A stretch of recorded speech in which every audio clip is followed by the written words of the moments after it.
Systems fail and the sky falls with them. Voices will rise from the static. This is the Network Failure Podcast.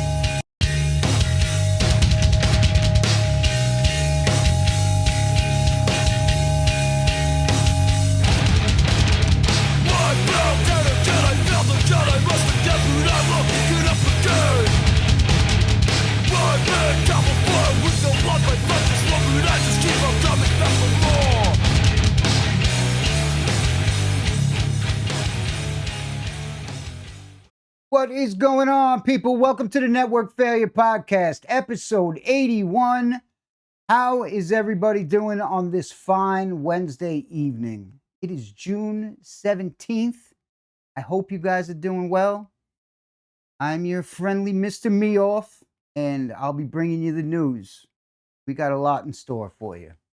We got aliens at the White House. We've got UFC fights at the White House. We've got an end to the Iran war, possibly, maybe. We've got Gavin Newsom is in tears because his wife's in a little trouble. Got a little information on the AI front. A little something on Screwworm. Tulsi Gabbard released some information that we've been funding some biolabs. That's a problem. Got a little info on those wonderful things going on in Congress right now.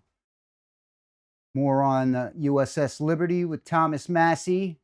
And we've got some health information. And, you know, the rest of the random scattered stuff that I pepper throughout the episode. So it ought to be fun. But before we get started, I want to thank God for every breath that I take.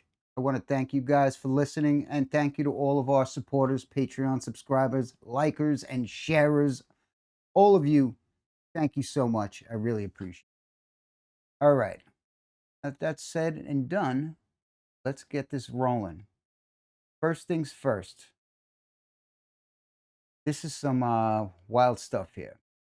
Apparently, President Trump met with some aliens on the White House lawn. From Missing the Point over on Instagram. Go check his show out. And Gregzilla. Gregzilla used two AI image checkers. Both said it was very low probability it's AI. And this is Trump meeting with the tall whites or Nordics. No idea, but he's intrigued. One of the image checkers said the image may have been edited, but not Photoshopped. So it's kind of weird that Trump would post him meeting with some aliens and everything, but this is all to stoke the fires of this whole, disclosure that we have upon us. With Disclosure Day and everything coming out. Drew goes on to say, this was only 60 seconds of scrolling on X. It was deliberately being boosted in the algorithm. And Scriptures Revealed podcast goes on to say, same day that Steven Spielberg's new movie Disclosure Day drops too. Huh? Come on. But I figured it would be fun and we could check it out, right? All right. Well, UFC 250 took place on the White House lawn. What a spectacle, right? Did anybody watch it?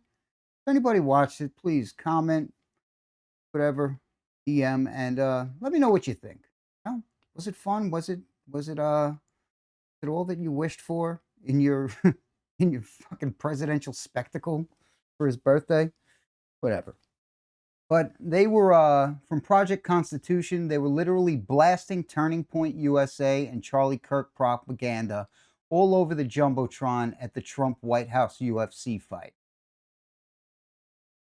Here's some of the footage. You can see it's a tribute to Charlie Kirk, and they're using his death to prop up Turning Point USA, being that they're such a faith-based organization now, and you know what faith. And from what else we got on this fight? From Britain for Senate. Britain for Senate. Here with the winner, Josh Hogan. Josh, once again, you gotta keep a straight face. I don't know. I think he's toting the company line. And apparently from Mark Walsh over on Threads, Sean Strickland got kicked out, or what I understand was arrested for trying to go to the Freedom 250 match.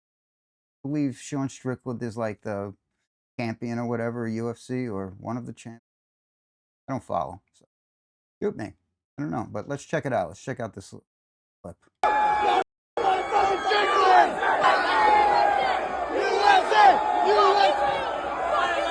right.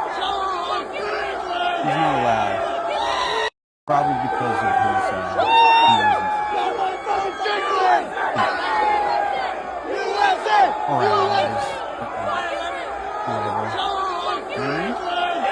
That's what I'm smelling? Smell what I'm cooking? Yeah, I don't know how to talk. I think I mentioned that somewhere along the line. Yet, I do a podcast. Go figure, right? From Eric Daughtry. The FBI has busted an explosive drone terror plot. Oh my!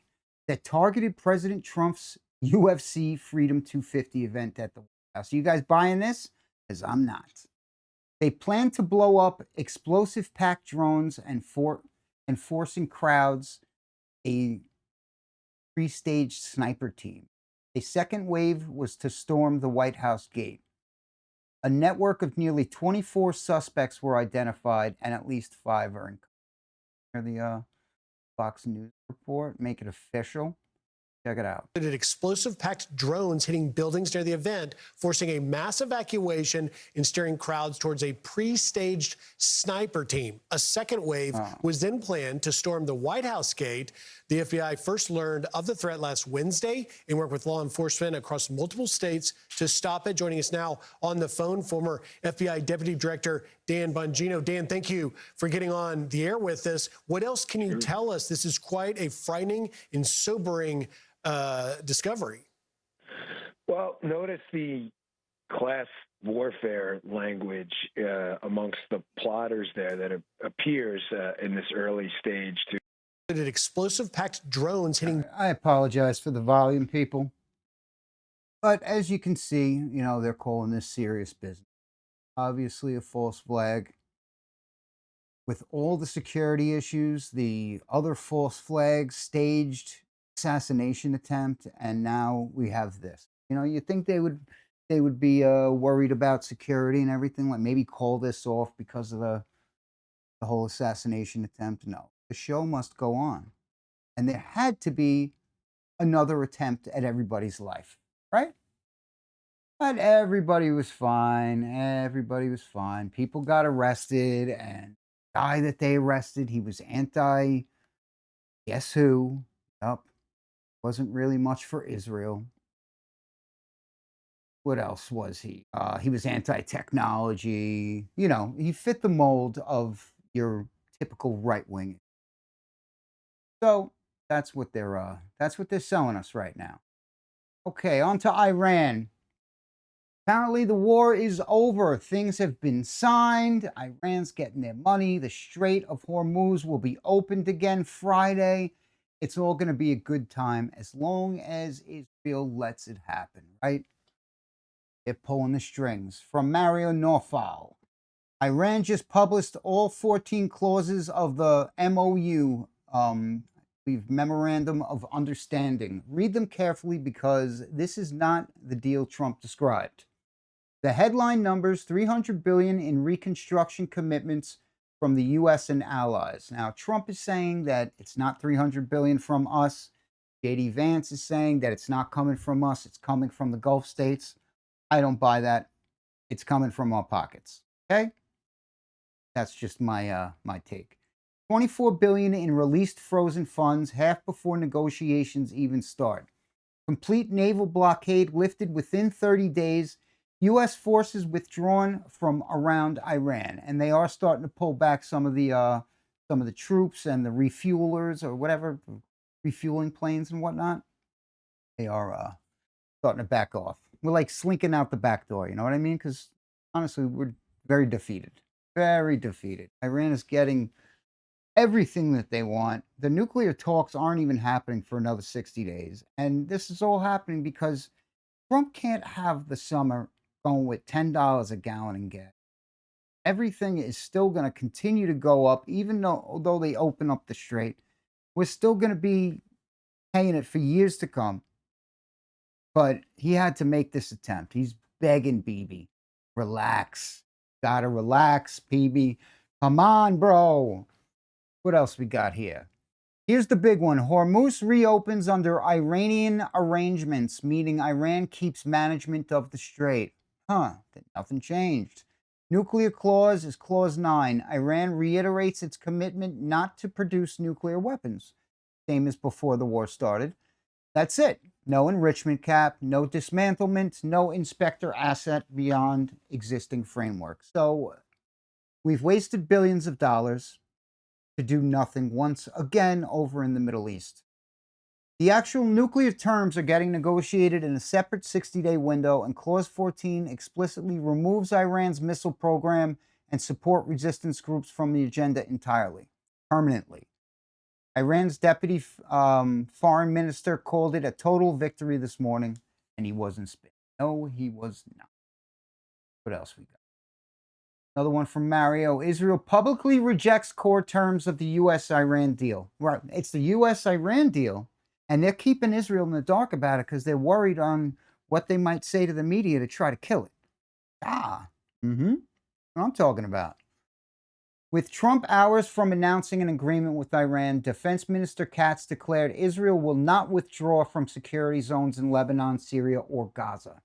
He said Israel must retain the ability to strike Iran independently and has ordered the IDF to prepare for it. Iran is going to hit you back, buddy. Iran has demanded the deal include a full end to Israeli operations in Lebanon. A Trump official didn't mention Lebanon at all. The deal isn't signed, and Israel is already rejecting before everything was all said. Another one from Mario. Has Netanyahu just blown up the U.S.-Iran peace deal again? Both Israeli Defense Minister Katz and Netanyahu confirmed the strike, saying, "We will not tolerate fire directed at its territory." Apparently, Hezbollah launched a couple drones into northern Israel. None of them caused significant damage or casualties. However, Netanyahu's been under increasing pressure to strike Beirut after he was criticized for the terms of the deal between Iran and the U.S.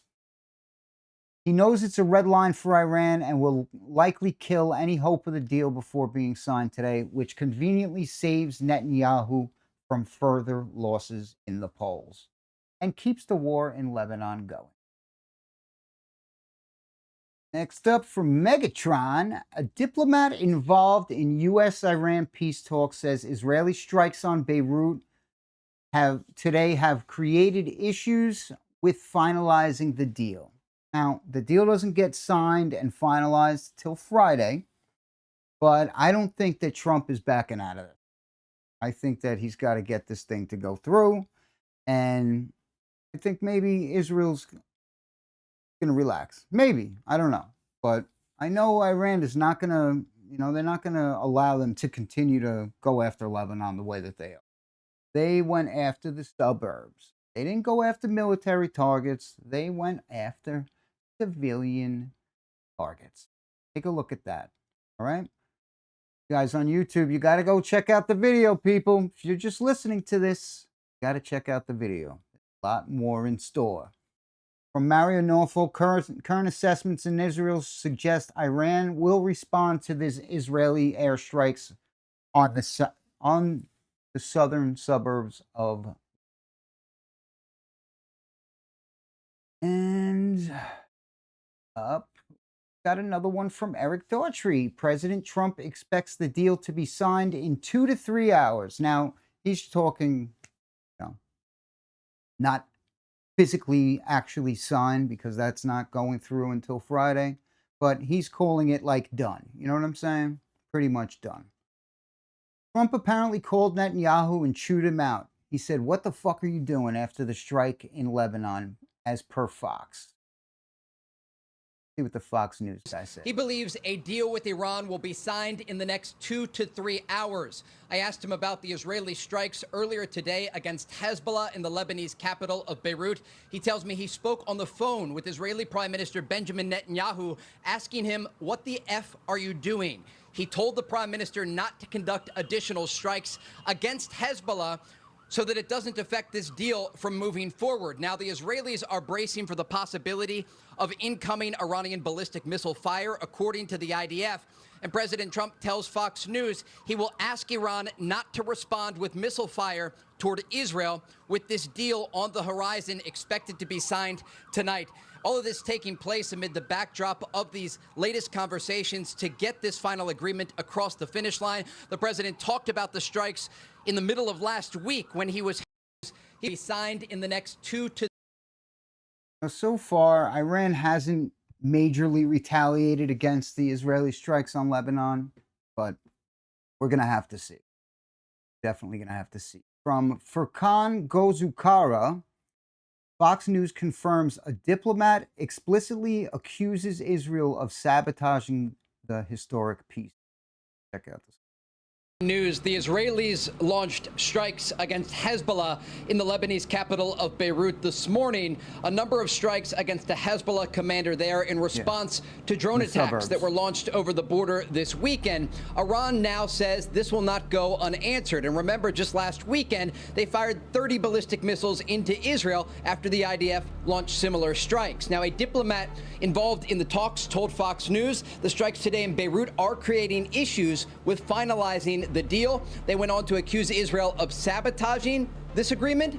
The Israelis are pushing back, saying that their civilians are under threat in the northern part of their country, and these will not go unanswered, these attacks over the border. This does come amid an optimistic statement by the Prime Minister of Pakistan, who on Saturday, breaking news. Okay, so it's causing problems, right? You would think. You're trying to sign a peace deal, and they're still dropping bombs. But let's hope that it doesn't affect anything. We'll have to see. Here's the statement from Donnie J. This morning's attack on Beirut should not have happened, particularly on a special day when we are so close to a peace deal with Iran. Israel has the right to defend itself against threats, but the attack it was responding to was very small and meaningless. Nobody was hurt, injured, or killed, and should not disrupt this important process. We are very close to a deal that will bring peace to the region, including Lebanon, and all sides should stand down. There should be no more attacks by Israel anywhere in Lebanon, but there should also be no more attacks by any other party, including Hezbollah, against Israel. This could be the beginning of a long and beautiful peace. Let's not blow it. Thank you for your attention to this matter, President Donald J. Trump. All right, so he's really not happy with his friend Bibi. Really not. But the Israelis are the ones that are truly not happy.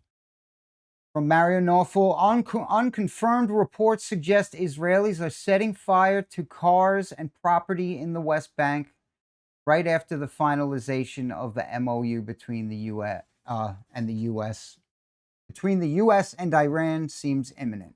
So they are not happy. Bad. Too bad. From Hormuz letter, Iran's IRGC threatens an imminent and devastating response against Israel before dawn tomorrow after 3 Israeli strikes on Beirut's Deya district today, warning Israel to prepare its shelters and saying the era of acting without consequence has passed. Now, there's nothing reported yet on that retaliation, so let's hope they keep it in their pants. I'm hoping. I'm a hopeful fella. The IRGC says Beirut's southern suburb is Iran's red line that Israel was warned through multiple channels not to cross, with the strikes now derailing any remaining negotiations and no deal being signed today or in the near future, as Trump claimed. So they got to chill. Let's just hope that they keep it, that, Iran doesn't hit back, because that's what we don't. If they can keep their composure, we might be all right here. But it's funny. None of this has gotten us anywhere, like I've been saying. Pretty fun, right? Interesting. Another one from Mario. The two different stock markets that were affected, the Iranian stock market and the stock market in Israel. Now, Iran's stock market is going crazy, doing crazy good. Iran almost entirely green. Chemicals up 42 to 50%.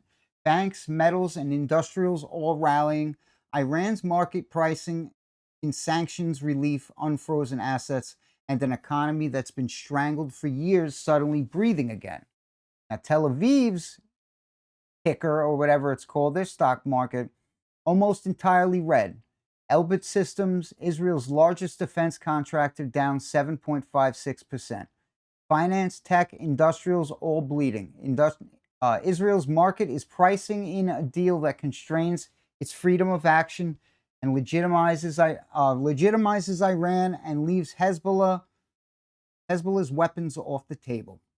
The charts are doing what officials won't say publicly. Iran thinks it won. Israel thinks it lost. Both might be right. They're right. They're right. But not count on chickens before they hatch, right? Now, there's unconfirmed reports on this $300 billion, where it's coming from, this, that, and the other thing. Let's see if our vice president and CBS Morning News walk can through tell some of us. this. The Iranians are saying that they're going to have access to a $300 billion reconstruction fund. True or false?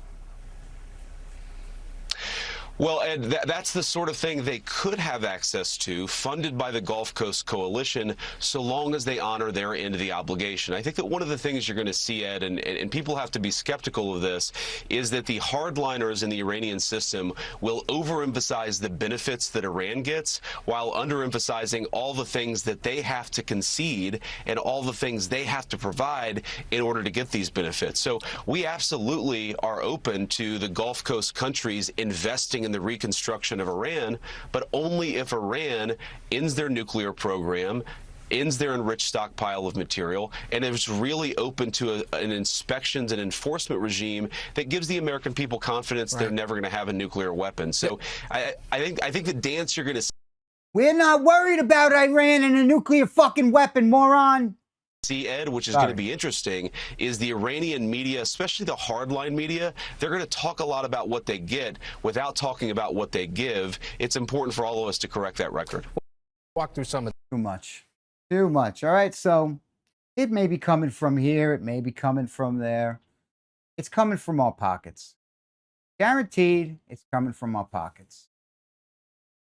All right, from Drop Site News, President Trump is open to nuclear enrichment for Iran. Let's check it out. We've been pretty tough on that. You know, it is a little hard, though, when you say that somebody wants it, other people have it, other adjoining states have it, and you're not letting them have it for purposes of electricity and things like that. It's always a little tough. You have to use a little common sense, please. We've been pretty tough on that. So he's not against them enriching their uranium. Right. So what are we doing? What have we been doing for the past couple months? Ay, ay, ay. From the Health Ranger, huge diplomatic victory by Iran if sanctions relief actually takes place. Oil prices will temporarily plummet, but oil supply will still be in global shortfall for months to come. He reposted the Kobeisi letter. The U.S. will allow Iran to immediately begin selling oil and fuel under the deal to end the war, per Wall Street Journal. Details include: 1. The provisions for waivers of sanctions on oil sales takes effect immediately upon signing the agreement, Friday. 2. This also covers necessary services, including banking, transportation, and insurance needed to facilitate the sales. 3. Iran is expected to receive upfront sanctions relief under the deal, with further relief tied to Iran's performance. Oil prices are down sharply on the news. But I've heard. I didn't gas up today, but I've heard things are dropping. They're dipping. Another one from Mario. The U.S. is quietly beginning to pull military assets out of Israel, starting with about 20% of its aerial refueling planes at Ben Gurion Airport. The withdrawal follows a MOU between Washington and Tehran. Aerial refueling planes are force multipliers. They extend how far and how long combat aircraft can operate. Their partial withdrawal suggests the U.S. no longer needs maximum strike capability positioned in Israel. That is some good news. Abbas Araghchi, Iran's foreign minister, said announcing the end of the war was the biggest result of the agreement's first phase that he made public yesterday. He's saying the war is over. So we could all breathe now. Everybody chill. War's over. Gonna get hit from another angle with something else. Don't you worry, right? Don't you worry. MJ Truth Ultra. Shots fired. President Trump just dumped on Israel for committing war crimes against civilians. What? All right, let's check this out. What are the expectations for Israel? Can this deal survive if Israel attacks Lebanon? It can, and I consider that the minor war. Iran's a big one, but we have that little pinprick out there that constantly rears its head, and that's Hezbollah. And, I was very responsible for Syria, and the man that's running Syria now is a person that I put there along with President Erdogan and some others. Yeah, the former head of ISIS.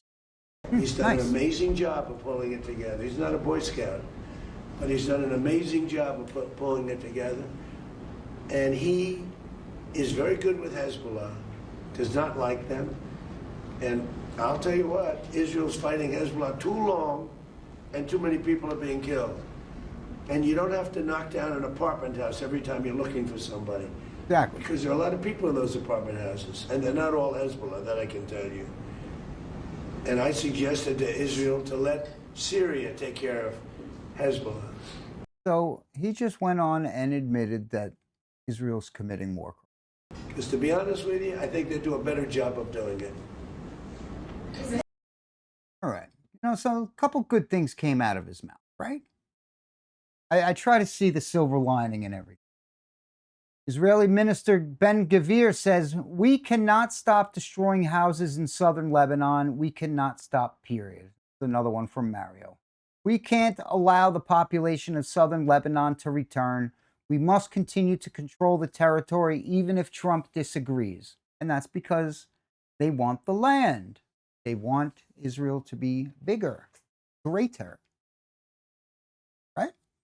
From Eric Daughtry, President Trump says Israel should defend themselves against Hezbollah in Lebanon, but use good judgment. All right? You can't have it both ways, dude. You got to tell them to just stop. No? But no. He wants them to be able to protect themselves. They got to keep the window open. Check it out. Want Israel to halt its military campaign? No, I want Israel to be able to protect himself, but I do want them to use good judgment.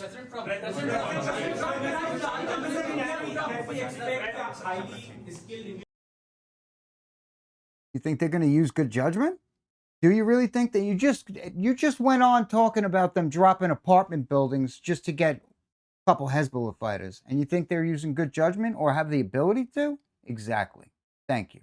That's why somebody's pulling on your strings, buddy. There he is. There's the guy right there. This guy right there. See him? That's Uncle BB.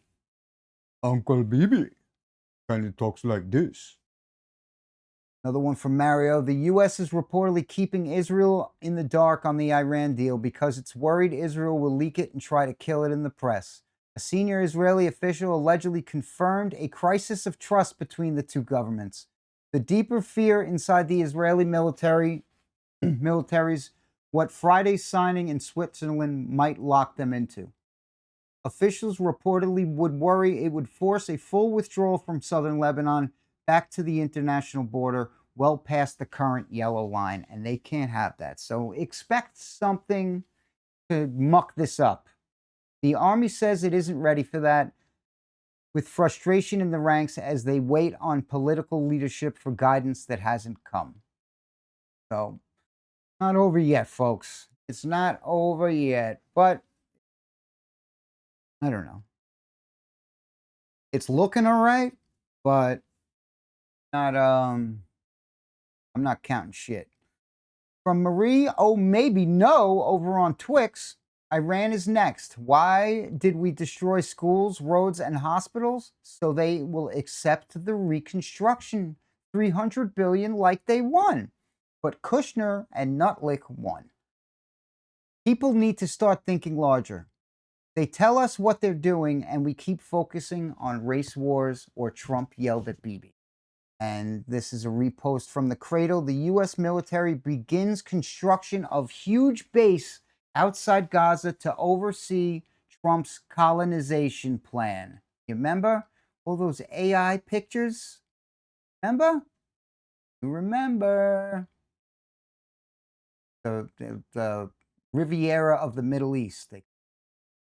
From Russian news, a U.S. B-52 Stratofortress strategic bomber crashed moments after takeoff from Edwards Air Force Base in California. The bomber is a key part of America's nuclear triad and a strategic deterrence. It was reportedly reduced to wreckage in a mysterious incident. See, do they have video of this? Actual footage of it. Go up in flames. All right, so you see the smoldering pile of ash, everything. I believe there was casualties. I think eight dead. I'm not sure. I'm positive, but yeah, 8. From Ethan Levin, Israelis are celebrating the 8 American deaths after the B-52 crash in California. The quote, "They deserve it. I hate the United States no less than Iran. We just started, dear Americans. The blows have only just begun." Yeah, exactly.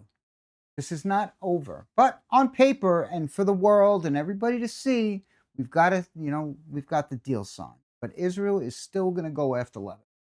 That's not going to stop. From Shadow of Ezra, Israeli intelligence asset Laura Loomer says the United States is on the verge of another 9/11-style terrorist attack, but this time involving drones. We are sitting ducks for the next 9/11. Oh, yeah? What do you know? I know who your friends are. You know something. From MJ Truth Ultra, Gavin Newsom is almost in tears announcing he and his wife are now under investigation by the DOJ for stealing billions in fraud. He says they're baseless claims and mean tweets. Check it out. In recent days, federal agents have knocked on the doors of family, friends, and former employees. Good. Not because they found a crime, because they're simply trying to find one. They're demanding records. They're abusing the grand jury process, digging through years and years of random documents. Donald Trump isn't just coming after me because of my mean tweets. He's coming after me because I'm considering running for president, because he hates that I've consistently called him out over and over again for his lies and deceit.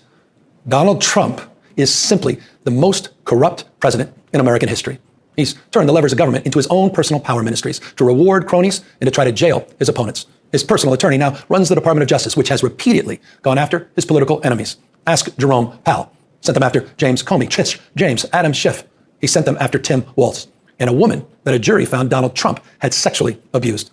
One by one, anyone who has challenged Donald Trump has ended up on his hit list. And today, I proudly join that list. After calling for my arrest last year, Donald Trump directed his Department of Justice to investigate me.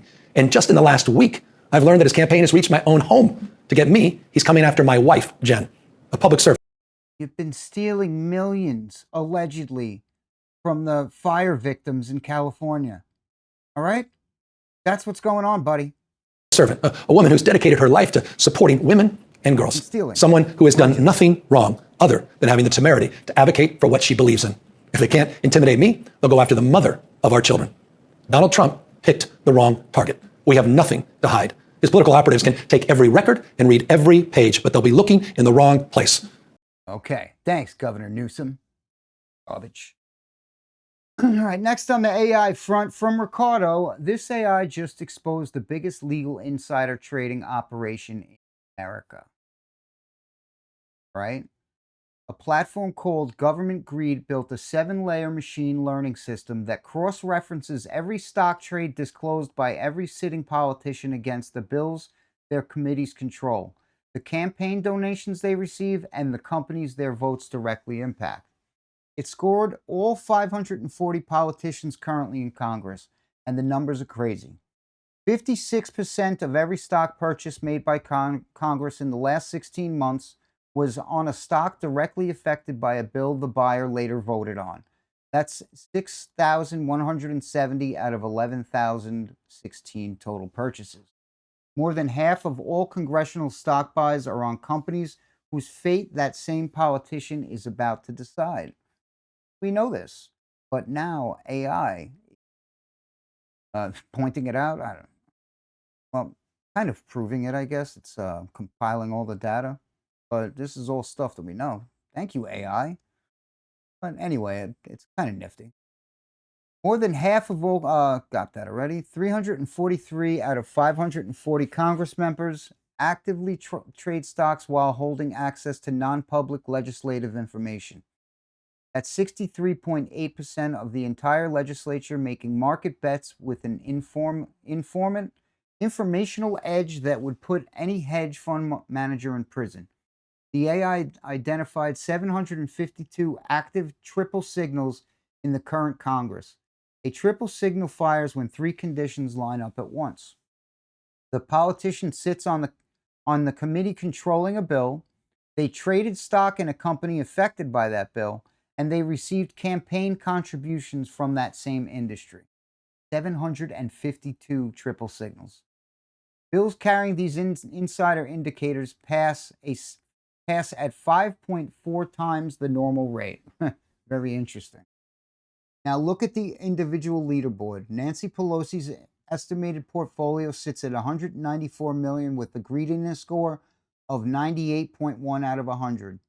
Ro Khanna made 13,231 trades over 800 different tickers. Michael McCall made 32,000 trades and filed 6,670 of them late. Thomas Suozzi filed 86.4% of his trades late with an average delay of 396 days, meaning his disclosures landed over a year after he made the trade. Nice. And then there's Linda McClain, the fourth-ranking Republican in the House. She's made 1,443 trades in 3 years, more than 98% of all politicians tracked. She violated the Stock Act twice in a single year, disclosing up to $900,000 in trades months after the legal deadline. Her husband bought up to $250,000 in Elon Musk's XAI, which quietly converted into SpaceX equity before last Friday's $2 trillion IPO. The penalty for all this was a $200 fine.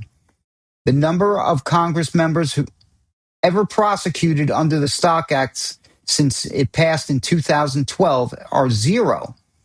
And the cruelest part of this is a bill to ban congressional stock trading was introduced in January 2026. It has bipartisan support. Over 80% of American voters want it passed. But Congress is sitting on it because the people who would have to vote yes are the same people making millions from the system staying exactly the way it is. If you want to make millions, get out of office and go do something that makes millions. The job you have, fucker, doesn't pay that much. You're supposed to do it because you're a good person and you want to see our country do better. But no, you're in it for the fucking money. So you need to go find another fucking job. All right? Yeah. Yeah, so Congress is sitting on it because blah, blah, blah. I already went through that. They write the insider trading laws. They exempt themselves from enforcement. They trade on the information those laws generate, and when they get caught, they pay a fine that is basically nothing. The AI didn't discover anything Congress was hiding. It just organized what was already public into a pattern so obvious that nobody can pretend it isn't there anymore. Pretty crazy. Who says AI can't do good things, right? Telling you, folks. I know. I'm just messing around. Just messing. But I'm not anti-tech. Don't go put me in one of those little categories now, folks. YouTube. I love technology. All right, from Crypto Tice. The U.S. government ordered Anthropic to suspend global access to its most advanced AI models. Claude Fable 5 effective immediately. Commerce Secretary Howard Lutnick sent the directive Friday evening, citing national security concerns. The reason, another company claimed it could jailbreak Mythos. Oof. Anthropic complied. Both models are offline for everyone worldwide, even foreign nationals physically inside the United States. Anthropic pushed back hard, calling it a misunderstanding, saying the jailbreak technique was minor and exists in other models too.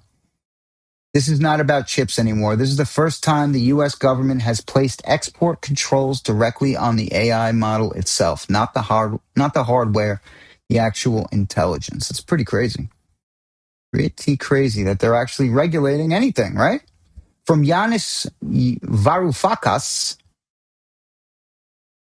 and Victims of Capitalism Memorial Foundation, CEO of Anthropic Dario Amati awkwardly smiles through his answer to a question why Claude AI directly contributed to the U.S. military bombing of an elementary school in Manab. Let's take a listen.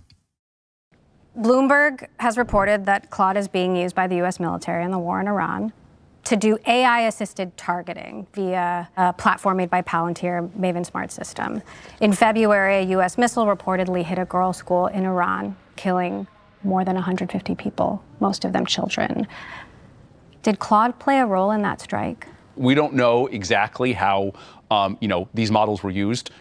Obviously, these things that mistakes that happen in warfare are really, really terrible. This is a really terrible thing to happen. We were willing to risk the future of our company to limit how, these models are used.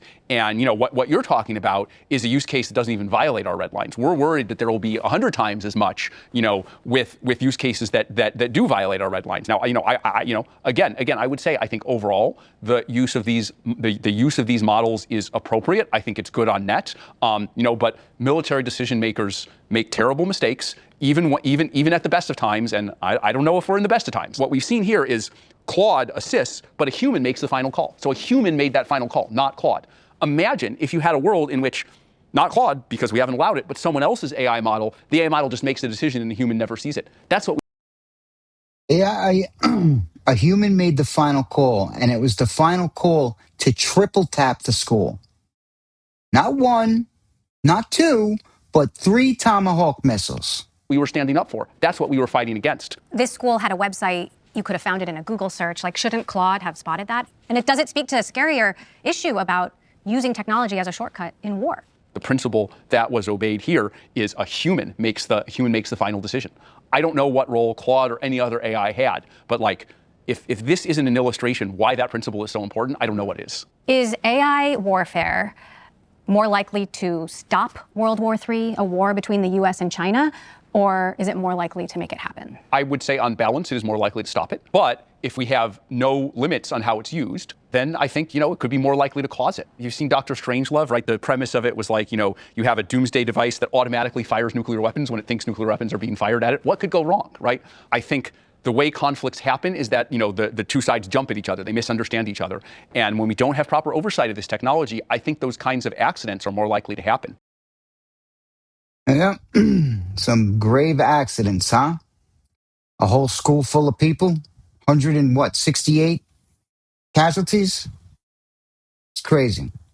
And Yanis Varoufakis says, there you have it. Anthropic CEO said the murder of more than 100 schoolgirls in Manab targeted by Anthropic's Claude is a use case that doesn't even violate our red lines. Pretty crazy. Pretty crazy. From Wall Street Apes, a man is suing multiple law enforcement agencies over a wrongful arrest. Artificial intelligence was used and it falsely identified him as a suspect trying to lure a child into a restaurant. The AI even said he was a 93% match. This is so extremely dangerous to be using this for law enforcement. Yeah, this is crazy. Let's see what this guy says. Check it out. This morning, a Florida husband and father is suing multiple law enforcement agencies after being wrongfully arrested, he says, due to a flawed AI facial recognition technology. I don't wish this on my worst enemy. Tell you what, man, I'm going to put you in the cuff in the front. This is nuts. Police body camera video obtained by our affiliate Gulf Coast News showing the 2024 arrest outside Robert Dillon's home. I was basically telling him this is crazy. I have no idea who did this, but it's not me. Authorities were looking for a suspect who tried to lure a child at a restaurant in Jacksonville Beach, more than 300 miles away. To be accused of a heinous crime of that nature, I'm thinking I may not be coming back home. Investigators submitted surveillance images of the suspect into a facial recognition program, which revealed a 93% match of facial features to Dillon. But not only was Dillon incorrectly identified, he's never even been to Jacksonville Beach. I argued with the police officer for 20 minutes, and he insisted that I know that I'm looking at your mugshot. Weeks after his arrest, the state attorney's office dropped the case, but it took nearly a year to wipe it from his record. It's horrible that this AI is put in the hands of people that aren't qualified to use it. We've reached out to all law enforcement agencies being sued by Dillon with the help of the ACLU. Only the Pinellas County Sheriff's Office responded. They're the ones who oversee the use of the technology. They said, in part, the assertion that PCSO failed to train is patently false. And they also said it was wrong for the Jacksonville Beach police officer to arrest someone based solely on facial recognition. What happened to this guy is horrifying, but what's even more horrifying is how many states are doing this. Now, here's a list, and I want to show you something. Before looking at this list, just know that every one of these states is using AI for arrests, and every one of these states has documented cases of false matching AI with facial recognition. So all these people were arrested because of AI, and it was all false. Florida, Maryland, Michigan, Missouri, Louisiana, Nevada, New Jersey, New York, North Dakota, Arizona. At least 12 plus states have agencies that have used facial recognition in arrests. And look at this. Wrongful arrests have been publicly documented in the states listed above due to over-reliance on AI matches without corroborating evidence. And those states are Florida, Maryland, Michigan, Missouri, Louisiana, Nevada, New Jersey, New York, North Dakota, and Arizona. Be careful, folks. Now, kind of figuring out why all those Chinese wore masks all the time. Maybe they weren't worried about the pollution. Just saying. Them, what are they, K95s or whatever? Might come in handy. I don't know. Because, pretty scary. You don't even have to be in an area and it pins you. Facial recognition says that you're the guy that tried luring somebody into get them. No. Sorry. All right. Another one from Mario Norfolk. Anthropic's latest AI model is so dangerous they had to stop people using it. The U.S. banned them from letting any foreign nationals use Fable 5. We've already gone over that. My bad. Sorry about that. Repeat article. From Bull Theory. We're on TwiX. The U.S. DOJ just declared Elon Musk's AI data center a national security asset and blocked any environmental lawsuit against it. Very interesting. One hand washes another, right? The NAACP filed a lawsuit against XAI in April 2026 under the Clean Air Act, alleging the company is operating dozens of gas turbines without the required air permits to power its Colossus 2 data center. The turbines are located in South Haven, Mississippi, just across the state from the data center in South Memphis, Tennessee. Since the lawsuit was filed, the number of turbines has grown from 27 to 57. XAI says that the turbines are legally exempt from Mississippi air permitting requirements because they are mounted on trailers and classified as temporary mobile equipment. You see that little loophole? On Monday, the Department of Justice intervened in the case, filing court papers arguing that shutting down the turbines would threaten American national economic and energy security. The DOJ stated that the power supply supports U.S. military AI operations. You see what's going on here?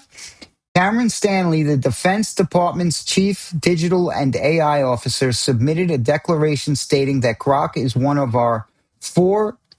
only 4 AI models currently cleared for mission-critical operations across secret and top-secret classified government networks, and that it has been used in recent U.S. military operations against Iran. So they're using Grok. Nice, right?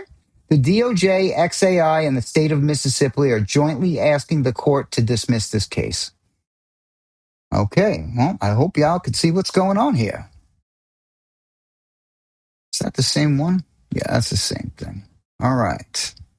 Next up, we've got something on Screwworm from Z Media Official. What she's hearing is this is a perfect excuse to normalize AI surveillance with drones all over Texas. And I don't know if you guys have heard, but Texas is having a problem with their cows. New cases of screwworm in the U.S. It's a parasitic worm, I guess, and I don't know. Another excuse for them to thin the herd.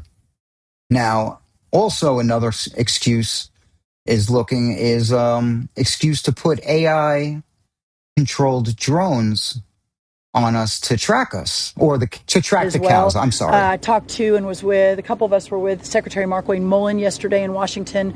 In fact, I have Dr. Sean Connolly here, right there. Come over here, Sean, from the Department of Homeland Security. He was former President Trump's personal doctor in the first term, but now has a policy role on this. I'll let you say a couple things too, Dr. Connolly. But the importance of, again, across the federal agencies, Department of Homeland Security, we talked yesterday about using their drones and perhaps it through very quick innovation, having an artificial intelligence piece of this, where you put AI on the drones that they can fly across all of our millions of acres of wildlife in this state that we need to be solving for and preparing for as well. So, Dr. Connolly, I'm sorry, I should have had you up here to begin with. It's great to have you in South Texas. Thank you, Madam Secretary. And I got to agree with, I think her name is Maria Z. This is a perfect excuse to normalize AI surveillance with drones all over Texas. Exactly. All right, we got some good news from Tulsi Gabbard. Well, it's not great news because we've been funding over 120 biolabs over in Ukraine. But, well, actually, I think it's all over the world. I'll let Tulsi tell you for herself, all right? This one's over on the gram. Who posted this one? This is from Real Brett Lee. Through intelligence community holdings and files, today I'm releasing new evidence of long-standing U.S. government funding of more than 120 biolabs in over 30 countries. Now, these biolabs include labs in places like Ukraine, which could be at risk of compromise due to the ongoing Russia-Ukraine war. In fact, the intelligence community had previously warned that a U.S.-funded biolab in Ukraine likely housed dangerous pathogens and remained vulnerable to long-standing threats of Russian attack, seizure, or damage. Now, until now, evidence regarding the full existence and funding of these laboratories had been knowingly withheld from you, the American people. Many of these U.S. government-funded biolabs are currently or have previously engaged in research using hazardous and highly contagious pathogens, and in some cases included dangerous gain-of-function research, with very little visibility or oversight. Now, President Trump clearly understands the serious threat dangerous gain-of-function research poses to the American people. And this is why he took decisive action over a year ago. On May 25th, 2025, he signed an executive order to end federal funding of gain-of-function research around the world. Here at ODNI, I issued new guidance to the intelligence community directing increased collection on these laboratories and facilities overseas. And we're already seeing the results of this increased collection. We're learning new details, for example, on clinical trials that are underway at these facilities and that are raising significant ethical, financial, and security concerns regarding the supposed public health initiatives and U.S. national security. Now, despite the obvious potential for catastrophic global impact that research on dangerous pathogens in biolabs can have, politicians, and so-called health professionals like Dr. Fauci, as well as entities within the Biden administration's national security team, lied repeatedly to the American people about the existence of U.S.-funded and supported biolabs. Not only did they lie, they threatened those who attempted to expose the truth. So this release today breaks new ground, as the information surrounding the existence, history, locations, and funding of these U.S.-funded biolabs has been intentionally covered up by very powerful people who falsely claimed that these biolabs didn't exist. Now, they accuse anyone who says otherwise to be foreign assets and traitors to America. Now, Odie and I will continue working closely with partners across the U.S. government to identify exactly where these labs are and what pathogens they contain to end dangerous gain-of-function research that threatens the health and well-being of the American people and people around the world. Why do you think that came out now, huh? Are they going to release something on us, possibly? Do we have another something or other coming? I don't know, but this has all been gone over. Everybody knew that there was biolabs, and like she was saying, everybody lied about it. Let's see what former CIA analyst Larry Johnson's got to say about this one. It's one thing to have one biolab, one laboratory devoted to trying to develop biological weapons whose entire purpose is to kill people. 40 or 30? Are you kidding me? I mean, the number is just overwhelming. So, in your darkest fantasy as a script writer, you couldn't come up with something this perverse, this evil, and yet they devoted they allocated and appropriated the money for it, and there were people working on it, showing up day after day, going to work to do this. Yeah, I was going to work to fund it. You know what I'm saying? We were all going to work to fucking pay for these biolabs. That's fun. Said, what's my job? Oh, I'm trying to develop some sort of lethal agent that can wipe out Russia. Yeah, it's unbelievable. It's pretty unbelievable. We live in a clown world. That's why. We live in a clown world. Let's listen to some of the lies that went on. March 2022, Director of National Intelligence Avril Haines went on record stating Russian claims of U.S. conducted biological weapons research in biolabs across Ukraine was not true. Check it out. That's the kind of assistance. But I, again, just, want to be absolutely clear that we do not believe that Ukraine is pursuing biological or nuclear weapons, that we've seen no evidence of that. And frankly, this influence campaign is completely consistent with longstanding Russian efforts to accuse the United States of sponsoring weapons work in former Soviet Union. So this is a classic move by the Russians. So I think the one thing that's piqued a lot of people's interest, and I hope we can address, is the Assistant Secretary Nuland said a couple days ago in response to my question at another hearing, this is her quote, "The U.S. government is concerned about preventing any of these research materials from falling into the hands of Russian forces should they approach," end quote. So people will hear that and say, well, that means that there must be something in these labs that's very dangerous. They possess pathogens or something that must be very dangerous. Look, we're all coming off the trauma of COVID-19. The possibility that there might have been an accident or a leak out of a lab there that we still don't know the answer to. And so it's in that context that people read that statement or hear it and say, okay, it sounds to me like they have labs. These labs are working on dangerous things, and we're worried that it's going to get out of the laboratory. How should people assess that statement? Why are we so concerned? And again, I know maybe I'm asking you some questions that regard... All right.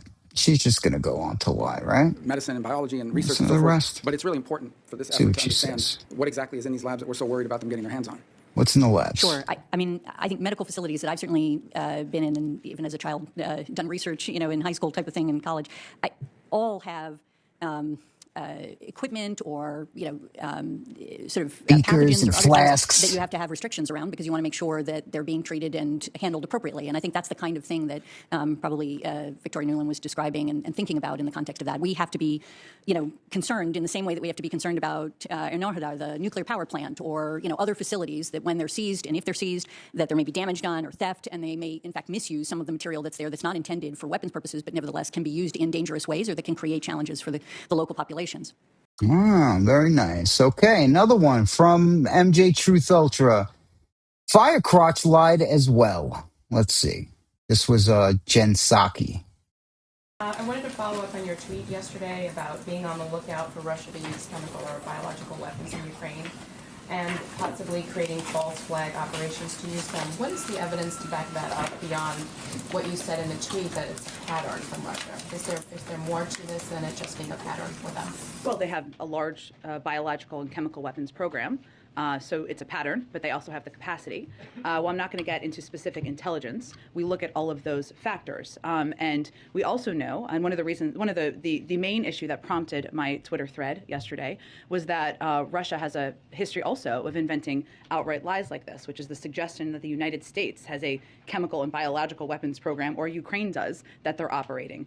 Russia is the country that has a chemical and biological weapon. Yeah. So she's saying Russia put out the report that there was U.S.-funded biological labs in Ukraine, and she's saying that Russia only put that report out because Russia's the one that's doing it. You know what I mean?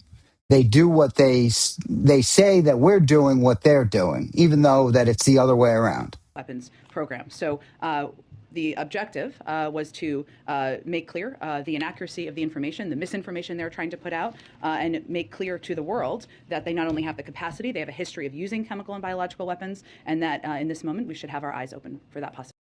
All right. Well, the truth is out there now, right? Now the truth is out thanks to Tulsi Gabbard. Nice.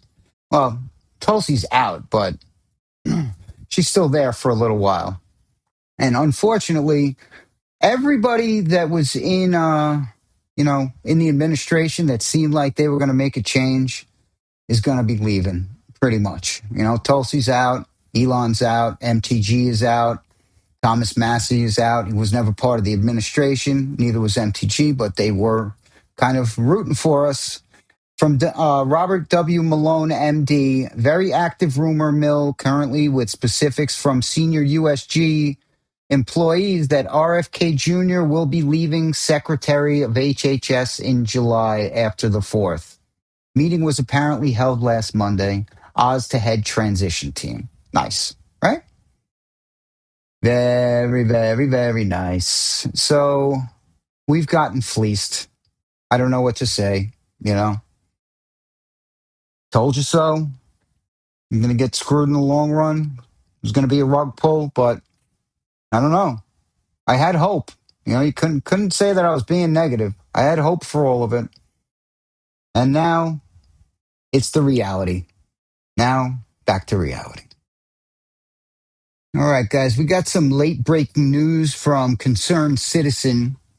Over in Moscow, Russia, Ukraine, aided by NATO and predominantly the UK, just launched their largest ever attack on the Russian capital. Drones hit oil refinery infrastructure, civilian buildings, and forced airport evacuations. All eyes on Russia to see how they respond. And Putin has vowed to severely escalate this. So this is going to get I think that this war, see, as you can see, YouTubers, this is ramping up. That is their capital right there. It's looking pretty severe. Wow. It's too much, man. Look at that. That's like the top of one of the oil containers blew off. I thought I was seeing that. Wow. That's wild, man. You guys seeing it? Apologies to our audio listeners. Check out the YouTube. I don't know what to tell you. The video is where it's at, folks. It's crazy, though. Definitely wild. So they are escalating things over in Russia. We are escalating things over in Russia because it's just a proxy war. But, just in time, we're pausing all the Middle East thing, press and pause. Trump says it's over. I say it's just a pause. All right? Israel is not going to allow this to end. Nope. The only way we're getting out of it is if we just turn tail and run. But that is why we have certain things like this merger between the U.S. and Israel from Mario Nafal. It has a third piece that almost nobody's talking about. While Section 224 fuses the militaries, Section 622 moves to fuse the intelligence services. Buried in a 192-page intelligence authorization bill from Senator Tom Cotton, Section 622 would legally require the president to expand and enhance intelligence sharing with Israel across nearly every topic of intelligence interest in the Middle East. It would prohibit any reduction in that sharing except for a specific identifiable and national security concern. Then force a detailed report to Congress within 15 days, just justifying it. Read that mechanism again carefully, okay? It would prohibit any reduction in that sharing except for a specific and identifiable national security concern, then force a detailed report to Congress within 15 days justifying it. It strips the president of the ability to limit what America tells Israel, then makes any attempt to do so a political fight the Israel lobby can frame as being against Israel's security. It welds the intelligence spigot open by law. Now stack the three pieces moving through Congress at once. The Stutzman resolution phases out visible aid. Section 224 integrates the militaries, and Section 222 mandates intelligence sharing. Each one is less publicly accountable than the last. Aid is a line items voter can see. Intelligence liaison happens in the dark where no price tag ever appears. The strategy is to move the relationship out of the public view precisely as public support collapses. And that's what they've been doing. They've been sharing information for decades. They've been spying on us for decades.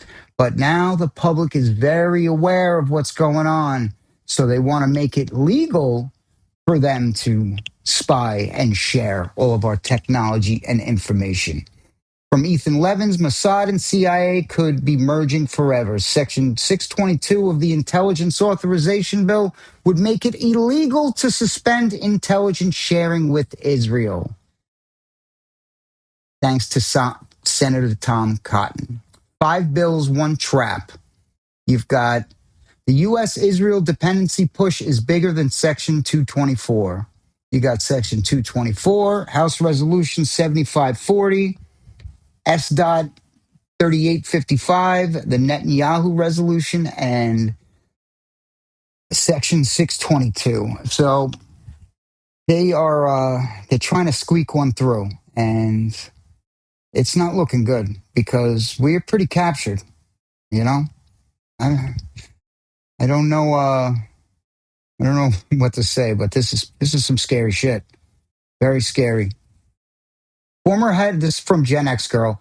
Former head of DEA says Israel has access to FISA collected data on Americans through fusion centers in the U.S. That's what I'm saying. They've been taking it all along. They just want to make it official now. Does the prohibition on the CIA of engaging in law enforcement and spying on Americans in America not stop them, or they just not give a damn about the federal laws, in this case, their own charter and the law which created them, which was insisted upon by the president who signed them into existence, Harry Truman? Well, unfortunately, post 9/11, the federal agencies were scolded and said, hey, you need to cooperate, you need to know what each other's doing. So what that has had is a very hegemonic influence over U.S. law enforcement and the military. And they've created these things like fusion centers where all telecommunication intercepts come together, both what they call the light side and the dark side. That's the terminology in the intel community. And of course, DEA is a member of the intelligence community. And I myself had a top secret SCI clearance, so that's the clearance above top secret to receive these communication intercepts. And unfortunately, not only the CIA, but the Mossad, Israel, is allowed unfettered access to this information. At these fusion centers, whenever you're read into a top secret program or a SCIF or an SCI program, you are told that it's need to know.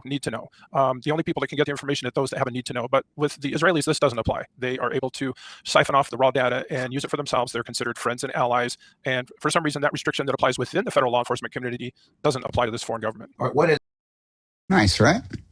Pretty nice. So they've been spying on us all along. They've been taking all of our data all along.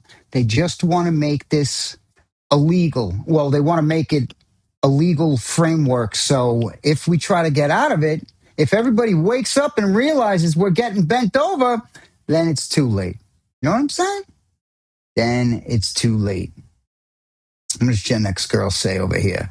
The whole of government takeover by Israel is far worse than previously understood. America is handing over its most sensitive national systems, security systems to Israel through presidential memo NSPM 12 and the 5 Israel bills. So this is just not good.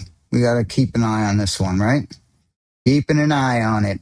From Alex Jones, this is even worse than it looks. The Trump administration outsourced government weaponization to Israel so Americans could be targeted without congressional oversight. So they're just having Israel spy on us. They've been doing that for a while, too. Trump is using the same illegal tactics that were used on him against some of his oldest supporters. As usual, I am a major target in the documents obtained from Sebastian Gorka, the Israeli intelligence op. Yeah.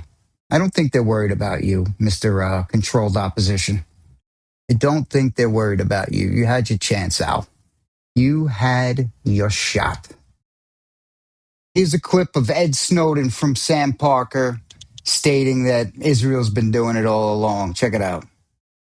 We were sharing unminimized information, raw signals intelligence that included information on the U.S. political figures, on judges, on officials across the spectrum, private industry, private businesses, private individuals. Their private records were being shared en masse with Israel.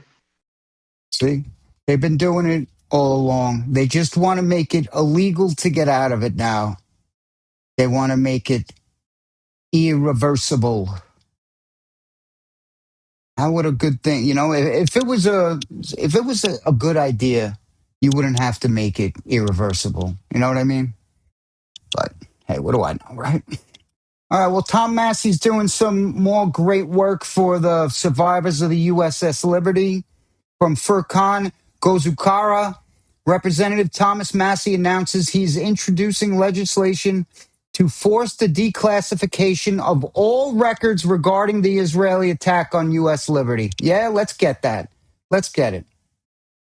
I want that. Let's see what he says. Two things that I'm contemplating introducing are to ask for a declassification review relating to this incident. This would be, okay, this is a bill, so it would have to be signed by the president. And then I've got a resolution that does not need to be signed by the president, expressing the sense of the House of Representatives honoring the men of the USS Liberty, urging the declassification of all records relating to June 8th, 1967 attack, and affirming that the lives and safety of the United States citizens and service members shall be paramount in the conduct of United States foreign policy. Yeah, declassify it.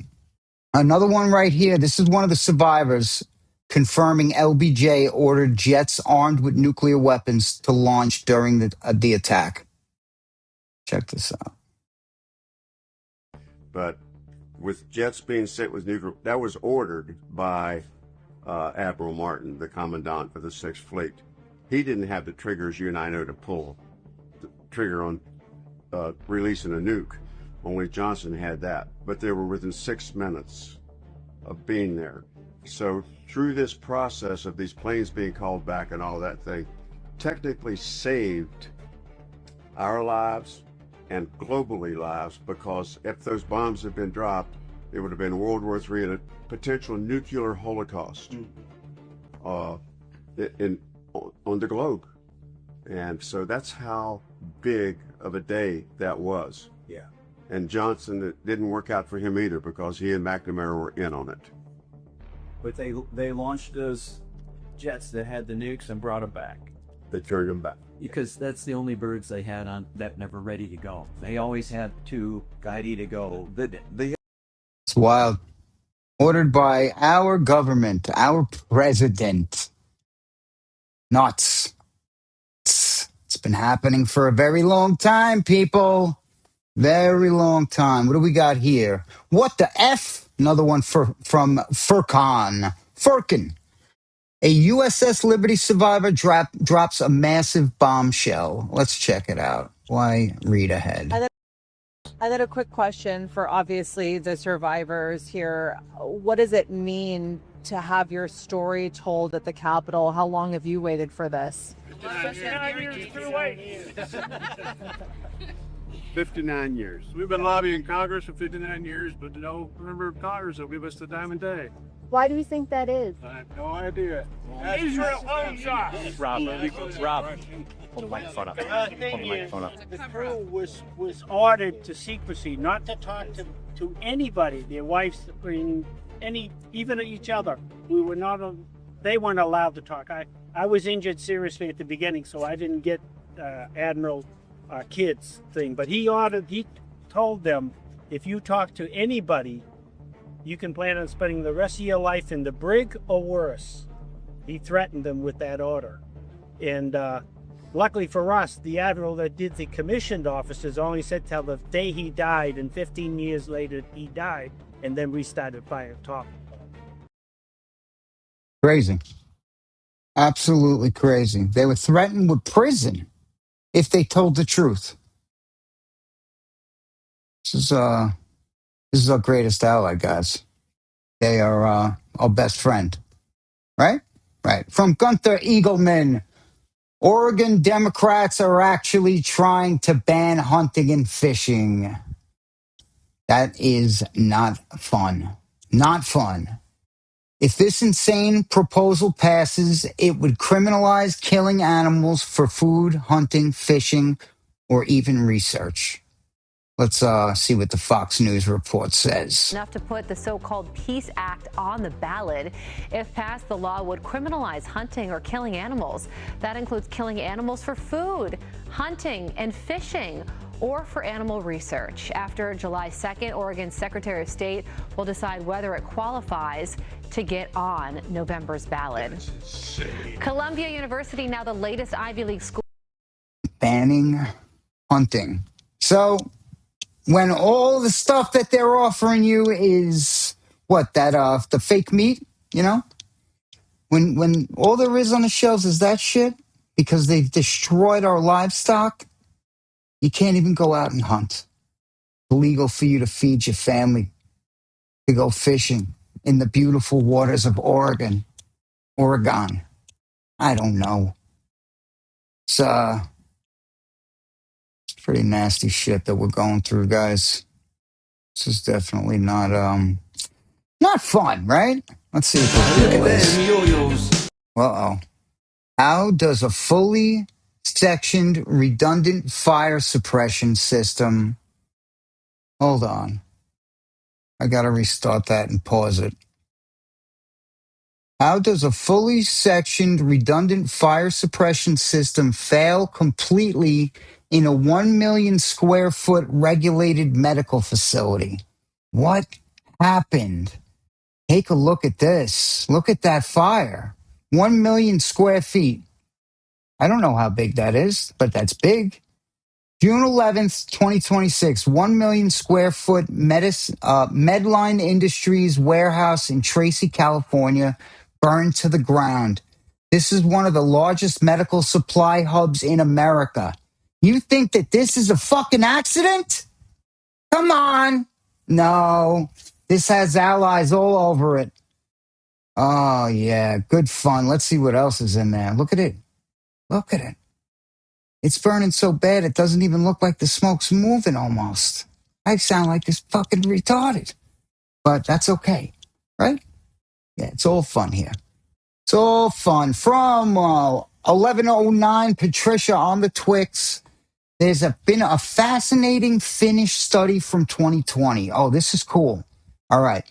They took urban daycare playgrounds that were covered in gravel, asphalt, and rubber, that shaved rubber shit that's on the playgrounds now, and replaced parts with real forest floor, soil, moss, leaf litter, plants, and undergrowth.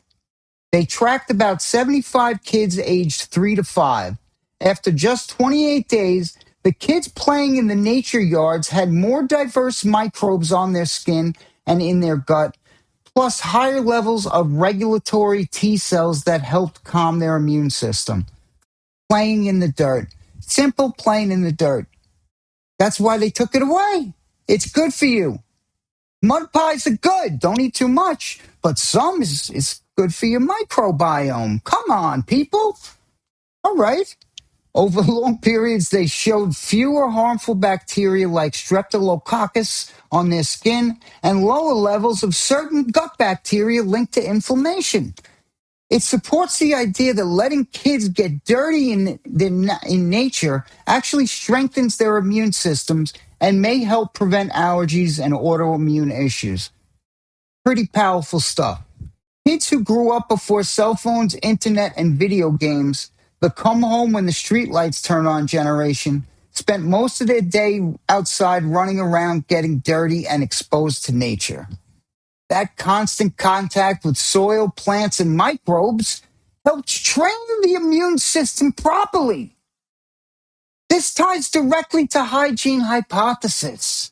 Less microbial exposure in super clean indoor environments can make the immune system overreact, leading to more allergies, asthma, and eczema. Exactly what we have. Childhood asthma rates were much lower before the 1980s, around 3 to 4%, and wow, and more than doubled by the mid 1990s. Yeah, I kind of noticed that like going through school, people did. There wasn't a lot of people with the inhaler. It started ticking up. The Finnish studies talked about prove how fast this works. Just weeks of playing in real dirt and nature improved kids' immune markers. Get out there and get dirty, folks. Let's get dirty. Oh, I'm going out. I'm going out in my bare feet, and I'm going to go play in the dirt. All right? I wonder what happens if you play with dog shit. No, I'm only playing. He's only kidding, right? Yeah. Remember we used to throw dog shit at each other? I know I used to throw fucking hunks of dog shit at people. Yeah, maybe that makes you feel good too.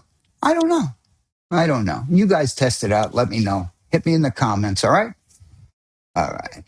From Wall Street Apes, Apple is releasing an update to Siri that will allow their AI agent to read every part of your phone. Let's check out this clip.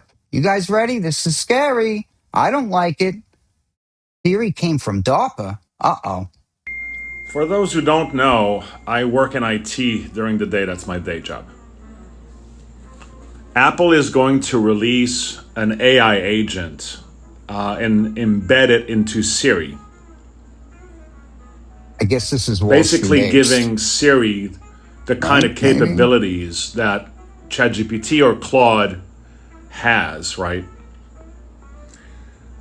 The drawback is that it appears Apple is going to force your phone and all the information contained therein, all of it, your files, your contacts, your notes, your email, to be read by that AI agent. They're going to know all of your life so that you may have that embedded service within your phone. And who to be are they read best by friends that with? AI agent. Sorry about that. They're going to know all of your life. Yeah. So that you may have that embedded service within your phone. And there's a real danger that third parties may hack that capability to retrieve that information from your phone. The European Union was really concerned about this, so much so that they said, you're not deploying this to any European iPads or iPhones. Really? Apple came back and said, all right, listen, we're going to put in place some sort of an intermediary agent, a third-party company that's going to sit in between your phone and us, so that AI is going to basically work in a sandbox, and the information is going to be limited, and it's going to work within those parameters. And even that, the European Union said, no, we don't want it. Europe is still thinking that it's still too dangerous for its citizen. Now, this is interesting. Number one, Apple is not offering the same option of a third-party mitigator, if you wish, to American users. Yeah, see, the food dyes are perfectly fine for us too. And the glyphosate all over the fucking the wheat, that's perfectly fine for us too. But over there, it's not healthy. So same shit. Same exact thing. This is I wonder why. But I personally am really concerned by the possibility that in order to obtain that kind of capability, we're now going to sacrifice 100% of our phone privacy. No, We'd love to hear your thoughts. Nope. So this new Siri is going to have access to everything. It's going to have access to your messages, emails, notes, files, calendar app, actually way more than that. If we scroll down and we see exactly what it's going to have access to, it's going to have access to all this I already mentioned, plus your photos and video, contacts, relationships, notes, calendar, documents, browser history, health data, location. I mean, just think if U.S. government had a backdoor into Apple like they did with Twitter. And this is not something that's even hard to comprehend because the U.S. government works very closely with Apple. Actually, this is Siri. So where did Siri come from? Siri came from DARPA. You know, U.S. government developed this tech to begin with, so it's not something that's hard to imagine that they would have access to. Exactly. What government do they work very closely with? Hmm? Ding, ding, ding, ding. There you go. There you go. Our buds over there. That's right. All right, folks. Next up, we got some chaos in Belfast. You see the fires going on in Belfast over here? I hope you guys are on YouTube looking at this because there's a lot of visual here. They are setting Ireland on fire. People are fed up. They've been riddled with this migrant invasion, like worse than us, well worse than us, and they are fed up. They started protesting over the fuel prices. It broke out into now they are going door to door and looking for what they call asylum seekers, invaders. They're hunting asylum seekers house by house. Pro-invasion politicians are responsible. Yeah, for this is they're all responsible. They're doing it here too.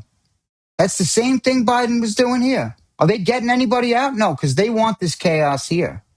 This is to come. This is to come. But hey, if you say anything about it, you might get in trouble. So it's nothing happening, right? Nothing to see here. From Shadow of Ezra. The FBI sent agents to American citizen's house over comments he made online and refused to disclose which specific comments they were. Which specific comments they were until he stopped recording them. They forgot the until. The agents left after the American citizen told them they could not return without a warrant and had no probable cause. Let's check out the clip. He recorded them. Hi. How you doing? Just to let you know that if you lie to an FBI agent, you get charged with that. I know you are, let's see, Craig Britton, correct? What's this about? Okay. Comments that you post online. Which comments? I'll just Comments if you stop recording. Online. I'm not going to stop recording. Okay. Why does he got to stop recording? Okay. You should not come back. You don't have a warrant. No, we don't. You have no probable cause to do this. No, You're haranguing and harassing me. I'm having. What is your name, sir? I gave my name already. I told you who I was. Please repeat your name. I told you once before. Please. Why are you evading? Are you going to run away from my property? What are you doing? Have a good day. Do I not have the right to know what your name is after you've harangued me? Ma'am, what is your name? Sir, what is your name? Ma'am, what is your name? Please don't come back from my property. I will not have a good day because my tax dollars are being spent on this. Do you guys not have a life? Is this what you do? You have to harangue people for posting online? You have nothing.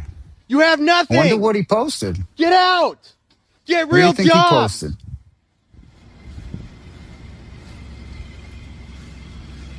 It's too much. Now they're going after people online for who knows what, and they're just as corrupt as ever, right? Nothing's changed. Nothing has changed. From the general on TwiX, more than 200 members of the global elite are set to attend Peter Thiel's secret society retreat. They're not even fucking hiding it no more. Featuring discussions on cult building, sex, and preparations for World War III. That's just great. That's great. Too bad we're not invited, right? All right, folks, last but not least, we're going to do a little bit of scrolling. From the New York Post, alleged ringleader behind the drone attack plot for the White House UFC event is ID'd as an illegal immigrant. Really? Really, he just fits all the molds, right? Illegal immigrant, doesn't like tech, doesn't like Israel, right? Yep. They really line it up and knock it out of the park. From Mario, Iran's Supreme Leader Mojtaba Khamenei just put out an official statement and confirmed something every leak this week was pointing toward. He personally disagreed with the deal and only permitted it because someone else took responsibility for it in advance. Okay. That's pretty nice, right? And Iran is getting access to $6 billion of its own frozen oil revenue in Qatar to buy humanitarian goods and non-sanctioned U.S. products. Cool, so we're going to make money. From Shadow of Ezra, Benji Netanyahu is now holding the world hostage and openly admits he will not comply with any peace deal instead of moving forward with his greater Israel agenda. Netanyahu says he wants control of all of Gaza and will continue the war in Lebanon. Guys, take a look at what Moscow looks like right now after these drone attacks. Check it out full screen. This is, that's the capital of Russia, guys. That's pretty, it's pretty substantial. This is going to get nasty quick. World War III playing out right in front of it. And we'll close it out with J.D. Vance actually holding Israel a little accountable. Let's see what he's saying. A couple clips, and then I'll meet you on the other side. But yeah, you've seen people in their system, Ben Gvir and Smotrich, who've attacked the deal. And I guess my response to them would be, what is your exact proposal?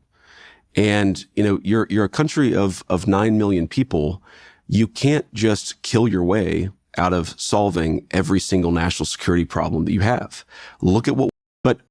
True. Very true. All right. Next. Netanyahu is fuming. That's not reflective of the conversations that I've had with him, but maybe he's saying something to somebody else that he's not saying to me. What I will say, and this does bother me, is that you have seen people within Bibi's cabinet who have come out and attacked the deal and in some ways very personally attacked the President of the United States. And I guess my message to them would be twofold. Number one, Donald J. Trump is the only head of state in the entire world who is sympathetic to the nation of Israel at this moment in time. And he happens to be the head of state of the world's superpower. If I was in the cabinet of the Israeli government, I might not be attacking the only powerful ally that I have anywhere left in the entire world. And the second message I would give to some of those cabinet members, Bibi, to his credit, has not gone down this path, but to some of these cabinet members in Israel who are attacking the President of the United States, the other thing that I would say is that over the last 3 months, 2/3 of the defensive weapons that have protected your homeland have been built by American hands and paid for by American tax dollars. The problem for Israel is not Donald J. Trump. And anybody in Israel who thinks their biggest problem is the President of the United States needs to wake up and smell the reality of the situation that country is in. Thank you all. Oh, look at that. A lot of tough talk from big fucking JD. Finally grew a pair. Really nice. Really nice. But I have to agree, Donald Trump probably is the only head of state in the world that is sympathetic to Israel. Everybody else fucking hates him, but they want that. They want you to hate him so they could bring on their Messiah, the Antichrist Messiah, to bring the end, the apocalypse. That's where we are, folks. The end of the show. Not the apocalypse yet, with the fire and brimstone in the background, but the end of the episode. So it's about that time. I'm about to get out of here. So I got to thank you for listening. Thanks for hanging out for another episode of my my banter, whatever the hell you want to call it.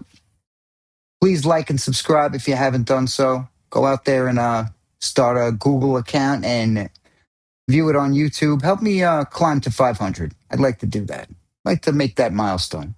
I'll never make 1,000, I don't think. But 500 would be nice. Help me do it. Okay?